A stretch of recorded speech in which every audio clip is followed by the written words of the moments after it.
میرا نام ارجمن نظامی ہے اور میں کنٹری ڈائریکٹر ہوں ہیلویتا سوئس انٹر کارپوریشن، اور اس پروجیکٹ میں ہمارا کمپوننٹ ایجوکیشن ان ایمرجنسی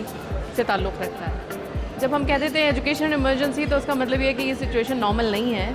اور یہ سچویشن اس لیے وقوع پذیر ہوئی کہ کافی ریفیوجیز جو ہیں 2021 کے واقعات کے پیش نظر پاکستان آئے، اور بہت سے ریفیوجیز ایسے ہیں جو ابھی بھی پاکستان میں ہیں اور ہم ان کی میزبانی کر رہے ہیں کئی دہائیوں سے۔ اور تعلیم کا جو شعبہ ہے اس میں بچوں کا بہت زیادہ لاس ہوا ہے، خصوصاً جو ڈسپلیسمنٹ ہوئی ہے اس میں کئی مہینوں کی ان کی کلاسز مس ہوئیں۔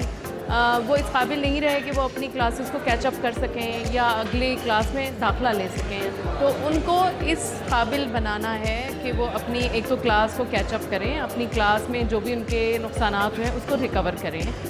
کل ملا کے 5000 سے زیادہ بچے اس پروجیکٹ میں ہم کوشش کریں گے کہ ان تک پہنچیں اور ان کے جو بھی نقصانات ہیں اس پہ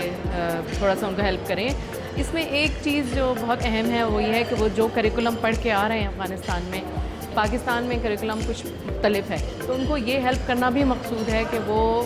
نئے کریکولم سے جو ہے وہ عادی ہو جائیں اور اس کو سمجھ لیں، اور وہ سمجھ کے پھر وہ اسکولس کے ایڈمیشن جو ہے وہ حاصل کریں۔ اس میں یہ بھی اہم ہے کہ ان ریفیوجی ولیجز میں پاکستانی کمیونٹیز کے بھی بچے ہیں، تو